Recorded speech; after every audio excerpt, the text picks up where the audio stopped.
Pada tanggal 13 Juli 2011, seorang wanita bernama Laura pergi dengan bahagia menemui mantan suaminya, seorang musisi bernama Grant, untuk menjemput kedua anak mereka sesuai dengan perjanjian hak asuh bersama.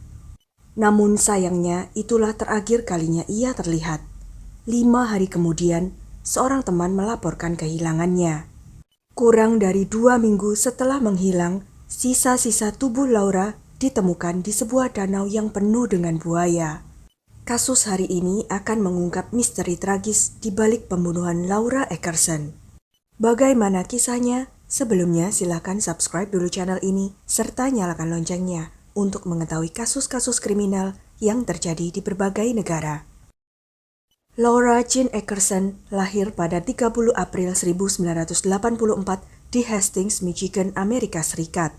Ia adalah putri dari Roger dan Brenda Eckerson, serta memiliki 6 saudara kandung.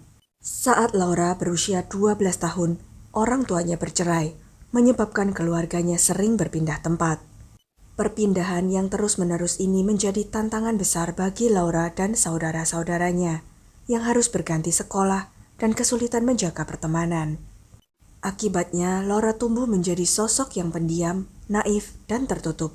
Ia juga dikenal impulsif dan jarang membicarakan kehidupan pribadinya kepada orang lain. Saat dewasa, Laura berhasil meraih gelar di bidang pemasaran dan membangun kehidupan yang stabil. Dengan keadaan rumah yang nyaman, ia lebih mudah mendapatkan pekerjaan dan mulai menjalin pertemanan baru. Pada masa ini, ia bertemu dengan seorang wanita bernama Siobhan Mathis yang juga lulusan pemasaran dan menjadi rekan kerjanya. Mereka pun menjadi sahabat dekat. Menjelang akhir tahun 2006, ketika Laura berusia 22 tahun, ia bertemu dengan seorang penyanyi berusia 27 tahun bernama Grant Hayes di sebuah bar tempatnya tampil. Tak lama setelah pertemuan itu, mereka mulai berkencan di awal tahun 2007. Namun entah karena alasan apa, Laura hampir tidak memberitahu siapapun tentang hubungannya dengan Grant.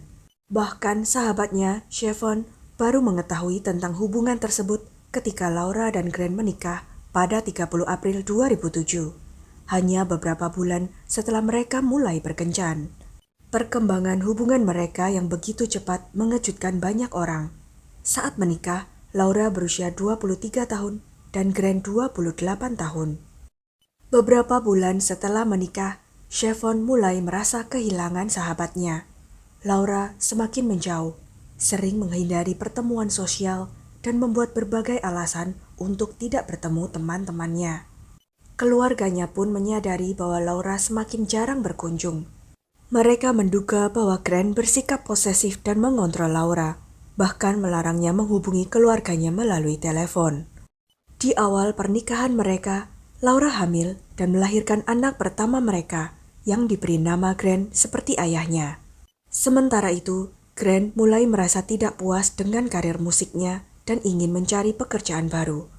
Namun, masalah sebenarnya yang menghambat karirnya adalah kecanduannya terhadap alkohol dan narkoba yang semakin parah seiring waktu.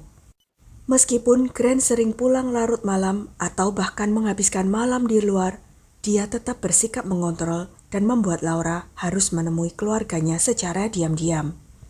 Pada tahun 2009, Grant menerima tawaran pekerjaan di Kepulauan Virgin, Karibia, dan dengan penuh semangat menerimanya demi mengembangkan karirnya. Ia meninggalkan Laura dan anaknya di rumah mereka di Carolina Utara. Namun tidak ada catatan resmi mengenai pekerjaannya di Karibia. Beberapa orang menduga ia terlibat dalam kegiatan ilegal, meskipun tampaknya ia sukses secara finansial. Grant terus mengirim uang kepada Laura dan mengunjunginya secara rutin. Namun ternyata selama tinggal di Karibia, Grant bertemu dengan seorang wanita bernama Amanda Smith.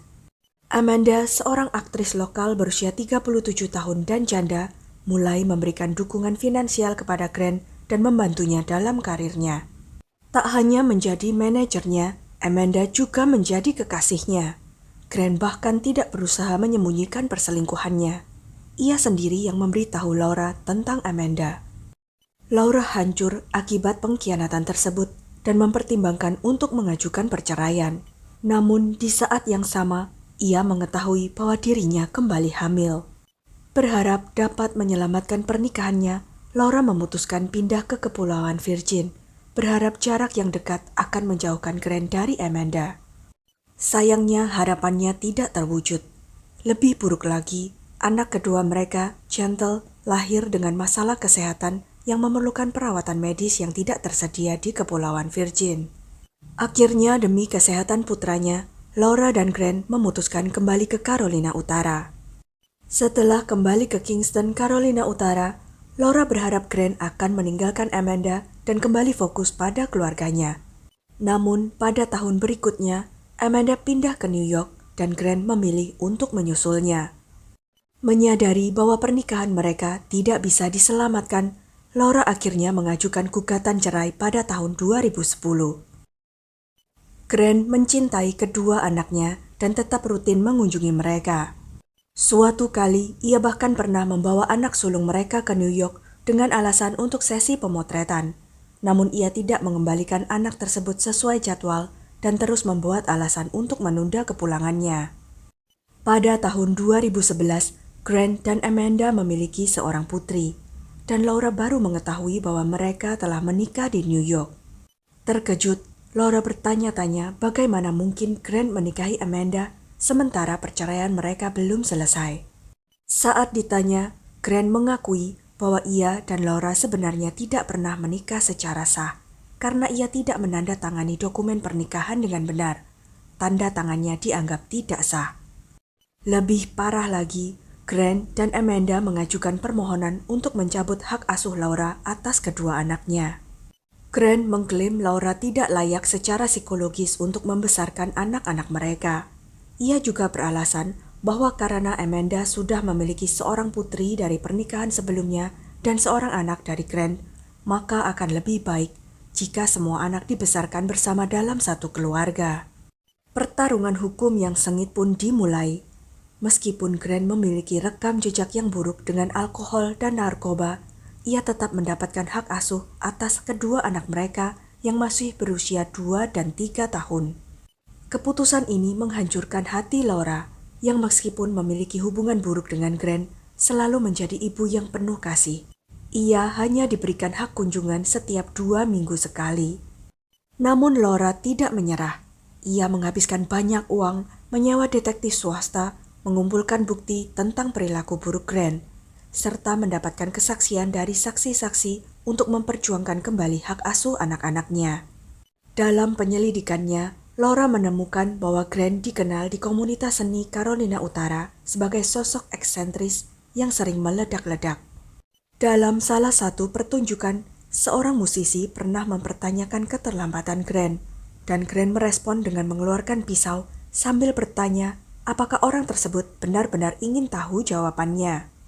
Selain itu, Grant juga menunjukkan perilaku aneh, mengklaim bahwa ia memiliki kontak langsung dengan makhluk luar angkasa dan pernah melakukan perjalanan antar planet. Ia sering berbicara tentang kiamat yang akan datang dan pentingnya menabung untuk melarikan diri dari bumi dengan pesawat luar angkasa. Pada hari Selasa, 12 Juli 2011, Grant tiba-tiba menghubungi Laura dan bertanya apakah ia ingin menjemput anak-anaknya keesokan harinya. Ini adalah hal yang tidak biasa, mengingat Grant biasanya menghindari Laura bertemu anak-anaknya kecuali karena terpaksa. Dengan penuh semangat, Laura langsung menyetujui. Pada Rabu tanggal 13 Juli, sekitar pukul 6 sore, Laura meninggalkan rumahnya dan berkendara selama 1,5 jam dari Kingston ke Raleigh, tempat Grant tinggal. Keesokan harinya tanggal 14 Juli, Laura seharusnya menghadiri pertemuan bisnis dengan sahabat dan rekan kerjanya, Chevon, di sebuah restoran bernama Bill's Grill. Namun Laura tidak pernah muncul. Chevon berulang kali mencoba menghubunginya, tetapi tidak ada jawaban. Hari-hari berlalu tanpa kabar, hingga akhirnya pada 18 Juli, Chevon melaporkan hilangnya Laura kepada pihak berwenang. Seminggu setelah menghilangnya Laura, mobilnya ditemukan di sebuah kompleks apartemen di Raleigh, tak jauh dari tempat tinggal Grant. Hal ini langsung menimbulkan kecurigaan terhadap mantan suaminya. Akibatnya, polisi mengeluarkan surat perintah penggeledahan untuk apartemennya. Pada 20 Juli, saat polisi tiba di lokasi, tidak ada seorang pun di rumah. Ketika masuk, mereka menemukan sesuatu yang janggal. Tirai kamar mandi hilang, seluruh ruangan tampak luar biasa bersih, dan aroma klorin yang menyengat memenuhi udara. Namun tidak ada satupun produk pembersih yang terlihat. Sebuah sarung tangan karet ditemukan, lalu diamankan untuk dianalisis. Di dalam kamar, mereka juga menemukan sebuah surat tulisan tangan yang menyatakan bahwa Laura menyerahkan hak asuh anak-anaknya kepada Grant dengan imbalan uang sebesar $25.000. Surat ini terdengar tidak masuk akal, mengingat Laura telah menghabiskan jumlah yang jauh lebih banyak untuk membayar biaya hukum dalam perjuangannya mendapatkan hak asuh. Selain itu, polisi juga menemukan lirik lagu yang ditulis oleh Grant berjudul Broomstick Rider. Lirik lagu itu seolah menggambarkan situasi mereka dengan sangat tepat. Sebagian liriknya berbunyi, I put a price tag on your head. That's right, you must have told your attorney I got intention on killing you. Might stop me, but my bullets will get you soon.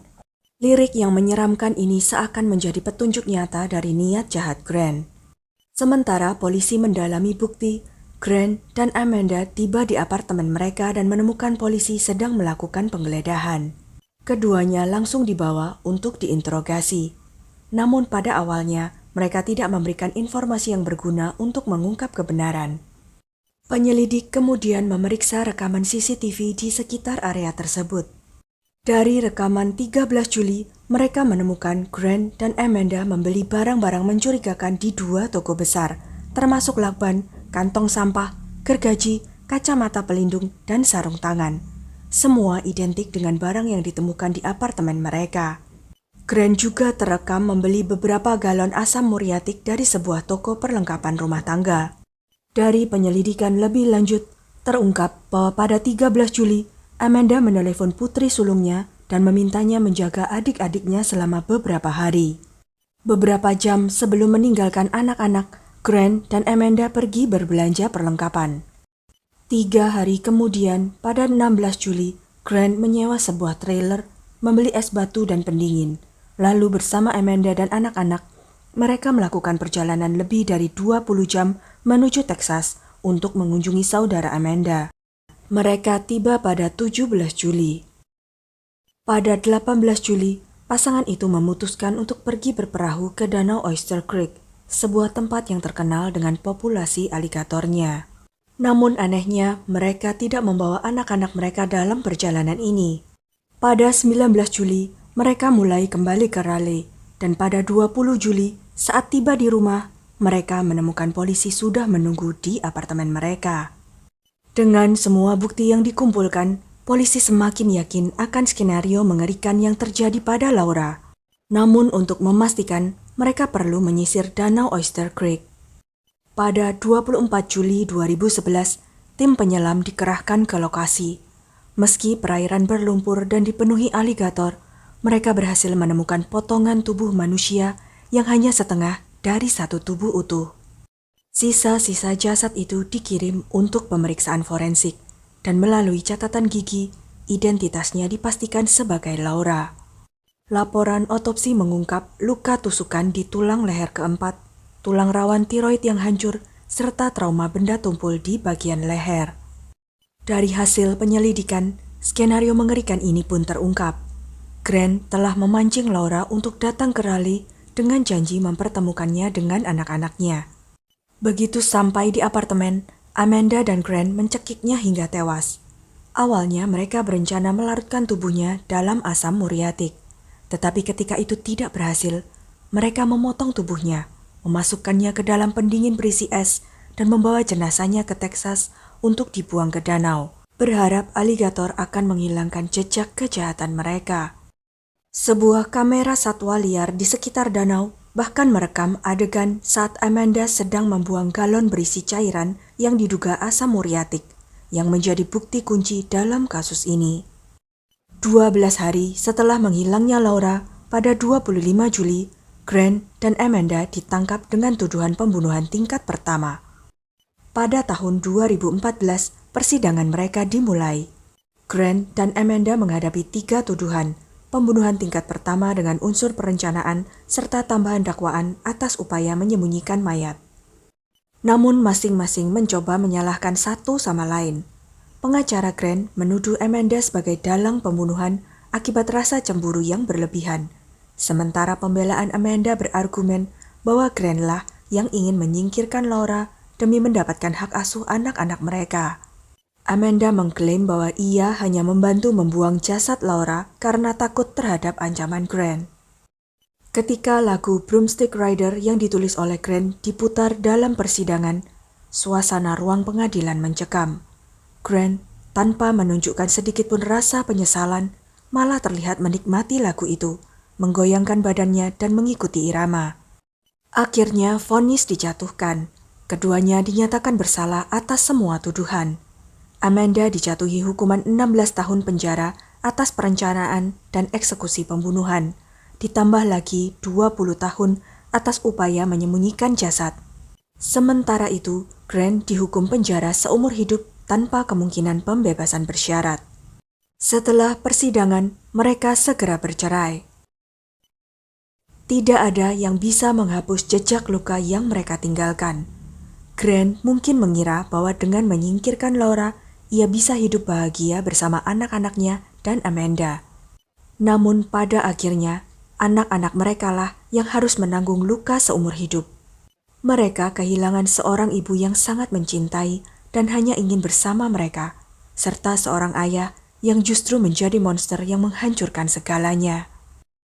Sekian kisah kali ini. Jangan lupa untuk klik like, share, subscribe, dan komen ya pendapat kalian. Sampai jumpa lagi di video-video selanjutnya.